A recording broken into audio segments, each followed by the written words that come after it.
नमस्कार दोस्तों, मैं हूं डॉक्टर तुंगीश बंसल और मैं एक ऑर्थोपेडिक स्पाइन सर्जन हूं। स्पाइन के साथ में बहुत सारी गलत धारणाएं एसोसिएटेड हैं। आज उनमें से 4 जो बहुत मुख्य धारणाएं हैं जो मेरे से आमतौर पर पूछी जाती हैं, उनके बारे में हम बात करेंगे। तो आइए शुरू करते हैं। सबसे पहली धारणा जो है वो है कि क्या बैक पेन में हम एक्सरसाइज कर सकते हैं या नहीं। देखिए, जो आपकी रीढ़ की हड्डी है वो आपकी स्पाइन का सेंटर पिलर है और वो उसके आसपास मसल से सपोर्टेड है। मसल्स जो हैं वो दोनों साइड पे रीढ़ की हड्डी के 2 इंपॉर्टेंट पिलर बनाते हैं। अगर हम एक्सरसाइज नहीं करेंगे और हम मूवमेंट नहीं जारी रखेंगे तो मसल्स जो हैं ओवर टाइम वीक हो जाती हैं।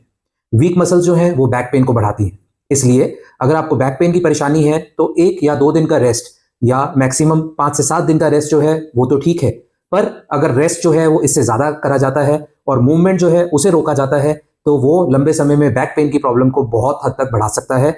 इसलिए एक्सरसाइज जरूर करें, अपनी मसल्स जो हैं उनको स्ट्रॉन्ग करें। बैक की मसल्स जो हैं जब वो स्ट्रॉन्ग होंगी तो वो आपकी बैक को अच्छे से सपोर्ट करेंगी। दूसरी धारणा जिसके बारे में मैं बात करना चाहूंगा वो है कि स्लिप डिस्क में सर्जरी की रिक्वायरमेंट हर बार होती है। हमारे पास बहुत सारे पेशेंट्स आते हैं जो कि डरे हुए होते हैं, जो कि जिनके एमआरआई में स्लिप डिस्क की रिपोर्ट होती है और वो ये सोचते हैं कि एमआरआई के अंदर एक बार स्लिप डिस्क आ गई यानी कि सर्जरी होगी। जी नहीं, सर्जरी नहीं होगी। तकरीबन 95% जो पेशेंट्स हैं उनको एक्सरसाइज से, मेडिसिन से और कुछ फिजियोथेरेपी से बहुत हद तक आराम आ जाता है। तो 95% जो स्लिप डिस्क के पेशेंट्स हैं वो बिना सर्जरी के ट्रीट किए जा सकते हैं। सर्जरी की रिक्वायरमेंट तभी पड़ती है जबकि एडिक्वेट एक्सरसाइज के बाद भी, मेडिसिन के बाद भी और फिजियोथेरेपी करने के बाद भी अगर आपको रिलीफ नहीं आ रहा है तो उन्हीं केसेस में हमें सर्जरी करने की जरूरत पड़ती है।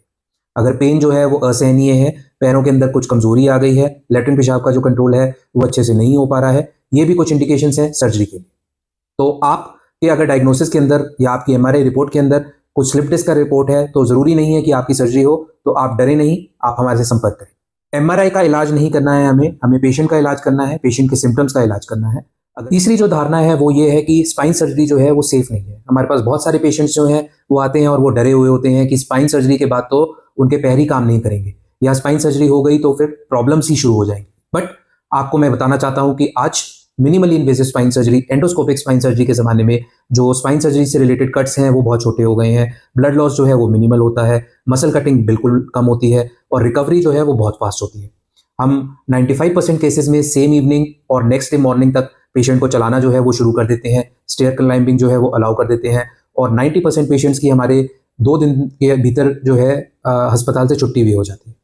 तो अगर आपको स्पाइन सर्जरी एडवाइस करी गई है तो एंडोस्कोपिक और मिनिमली इन्वेसिव टेक्निक्स के बारे में एक्सप्लोर करें और अपने डॉक्टर से उसके लिए पूछें। मिनिमली और इन्वेसिव और एंडोस्कोपिक स्पाइन सर्जरी से स्पाइन सर्जरी जो है वो बहुत सेफ हो गई है और रिकवरी जो है वो बहुत फास्ट हो गई है। इसलिए स्पाइन सर्जरी से डरे नहीं। स्पाइन सर्जरी को अगर आपको उसकी ज़रूरत है तो उसे बेझिझक होकर अपनाएं। चौथी चीज़ जो मैं डिस्कस करना चाहता हूँ वो है कि बैक पेन जो है वो सिर्फ बुढ़ापे में होता है। बहुत सारे पेशेंट जो हैं वो कहते हैं कि डॉक्टर साहब अभी तो हमारी उम्र ही क्या है, हमें ये बैक पेन की बीमारी इस एज में कैसे हो गई थे। बट आपको ये जानना बहुत ज़रूरी है कि बैक पेन जो है वो एक लाइफस्टाइल प्रॉब्लम है और सिर्फ एज से रिलेटेड नहीं है। आजकल जो हमारा लाइफस्टाइल है वो बहुत सेडेंटरी हो गया है। आजकल लॉन्ग सिटिंग जॉब के लिए, स्टूडेंट्स के लिए, IT प्रोफेशनल्स के लिए बहुत आम हो गई है और जो बची कुची कसर थी वो फ़ोन ने पूरी कर दी है। आजकल हमारा स्क्रीन टाइम जो है वो बहुत ज़्यादा है, हम बहुत ज़्यादा जो है आगे झुक कर फ़ोन को बहुत ज़्यादा इस्तेमाल करते हैं।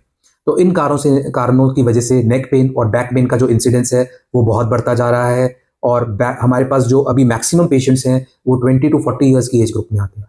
तो इसलिए अपना लाइफस्टाइल को इम्प्रूव करें, अपने वेट को कम रखें, स्मोकिंग जो है वो स्टॉप करें, फ़ोन का इस्तेमाल जो है वो लिमिटेड रखें और अपने पोस्चर को करेक्ट रखें। यही तरीका है बैक पेन से बचने का। ये नहीं समझें कि एज हमारे बुढ़ापा आएगा तभी हमें बैक पेन होगा। आजकल यंग जनरेशन के अंदर, यंग पीपल के अंदर भी बैक पेन बहुत कम है। तो इस वीडियो के अंदर हमने बहुत सारी जो आम मिथ्स हैं, आम गलत धारणाएं हैं स्पाइन के बारे में, उनके बारे में बात करी। अगर ये वीडियो आपको पसंद आई हो तो इस वीडियो को लाइक करें, हमारे चैनल को सब्सक्राइब करें और इस वीडियो को शेयर करें अपने नियर्स एंड डियर वंस के साथ में।